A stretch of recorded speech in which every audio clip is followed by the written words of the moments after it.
From this moment on, you will now be known as Sharkbait. Sharkbait! Ooh-ha-ha! Welcome, brother Sharkbait. Sharkbait! Ooh-ha-ha! Enough with the Sharkbait. Sharkbait! Ooh, but.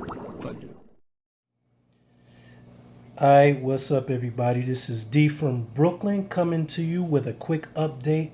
I know it's a weird time. The lights are just coming on. It's just a little early. I'm getting ready for work. But I made a stop, dropped my daughter off at school, and I stopped at one of my favorite places. So I'm like, you know what? What better time to film a video to show you that you can get some great stuff at one of my favorite places, the dollar store, bro. What? The dollar store? Do you know what we spend on these tanks? Dude, the dollar store is my bread and butter.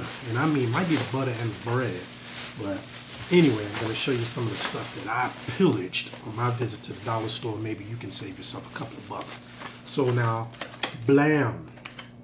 They use these for turkey basting and dosing chicken, Food Network, all that fancy stuff. Injector. The injector is for you people that actually are using capfuls where the instruction says 1 capful.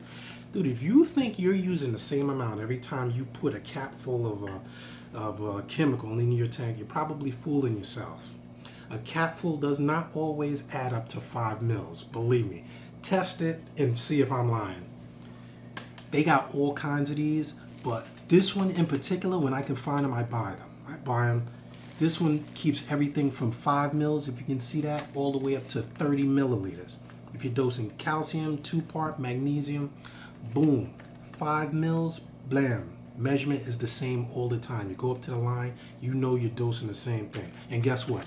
$1. What? Hello. Alright. One of my other things, that is the constant source of controversy. Glue. This is the one I use for gluing frags. I've used everything, and I still use some. 2-part. I use the expensive gels, $20 gels. I use the putties, the 2-part, and they all work. But guess what? This one worked too. Probably half of everything in there I've used the frag, this glue. Now here's the thing, because I see a lot of people, it's all Cyano Coagulant, if I'm saying it right. Am I saying it right? I probably say it 3 different ways if I say it 3 times. But Cyano Coagulant is the base ingredient in a majority of all these glues. And guess what? Half of these glues, where do you think they're making them in their basement? They think they got a factory in New York? They order the stuff from China. It comes in, they put their name on it, and now you're paying $20 for what I get for $1. One thing to notice though, if you get it, and I have made this mistake, and it still works, but not the same. If you do use this, get the one that says gel. The gel is the one you want, because the gel, let's say you're epoxying or you're sticking some Zoas. You stick the gel on the plug, you put the Zoa in there. When you expose it to the salt water, it forms a skin. That adhesive forms a skin in reaction to the salt water. And when you break that skin or rub it around, that babe is like adhered in about 15 to 20 seconds. And guess what? $1. What? Hello. Alright. Now, if you've been watching me, and I know you've been watching me because you're putting up with me all this time, my bread and butter, the turkey baster, I don't care. I know people, my friends have 500-gallon tanks, 300-gallon tanks, 20-gallon tanks. I don't care if you put 5 pumps in your tank, Ecotech, Vortech, Gyro, whatever you got. I don't care how many pumps you got. Any place that sediment can sit, you will get sediment in your tank. I've been using these babies forever. I keep one in every tank. Just to prove, I got a spot in the back of my lid just to hold that. I go in there. If I get annoyed, I just boom, boom, boom. I go in there, squeeze that up, let that sediment go in there. Look at that little corner that I missed. Sediment comes up, goes into the water column, my overflow catches it, goes into the filter pad, boom, clean tank. You do that on a regular, you will have a clean tank. $1. What are you gonna hurt for $1? Now here's another thing I just recently started using, and really interesting. Pads, these scouring pads. Now you got to make sure you don't get anything with chemicals on it, and the reason being, I'm seeing people selling these in aquarium supply companies. These special pads, I don't know what the hell is on these pads. I know people are using Mr. Clean pads, and I don't know what's on that Mr. Clean pad, but it kind of raises a flag. This pad I like, and I'm going to tell you why. It has 2 sides.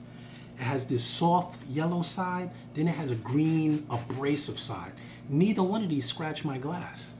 You could probably use it on acrylic. I don't have acrylic, so I won't vouch for that, but soft side, I use it on the glass, like on the outside, to polish if you get any fingerprints or whatnot. You know, people come to your house, they can't help but touch your tank. Don't ask me why. Sometimes I come home, people bring their kids over. My wife's got the kids running, nobody's watching them, they're fiddling with the tank. It gives me agita. But anyway, you can use that soft side for the nice soft areas. You can use the abrasive side inside the tank to get that stubborn algae off. Now, even though I have magnetic cleaners, you know, I don't care how many magnetic cleaners you get, you see a little spot that irritates you, you always end up going in there. So $1, and let me tell you, this was bigger. This is only half of it. I cut them in half. You got the piece like this, $1. What are you gonna do, $1? So that is it for me. I just can't go to a 99-cent store. I go nuts. But I'm gonna show you one more thing before I go. You're like me, we got tons of stuff. We buy stuff, it ends up under the tank, in the cabinet, in the drawer, the closet, whatever. Anyway, I saw a whole bunch of these parts that I had, and I stumbled across one that I'm gonna show you that's really tough. I'm trying to separate it. Old high door power heads. I'm not gonna get into high door, but I had 2 of them break, and I just was like, I could use these magnetic mounts for something. Well, anyway, the high door power head, as you know, I use feeders, makes a great feeder, magnetic feeder mount. I take one of those old feeders that we've been using in these tanks since probably the 70s. I know I've been using them in the 70s, and I ain't gonna get in my age. It has this little bowl mount, if you can see it, with a part that comes out. And I had the feeding ring, so I says, my fish are gonna knock that feeding ring off. You get big fish, they mess with it. So anyway, I use my Dremel tool. I put a little hole in it just so that I can run that feeding ring through the mount for the high door pump. The high door died months ago. I got WP-40s now. And anyway, I used some Weld-On 3. I think it was Weld-On 3, maybe Weld-On 6, something like that. Make that permanent bond with it, and guess what? That ain't never coming off. I don't care if you got angels, triggers.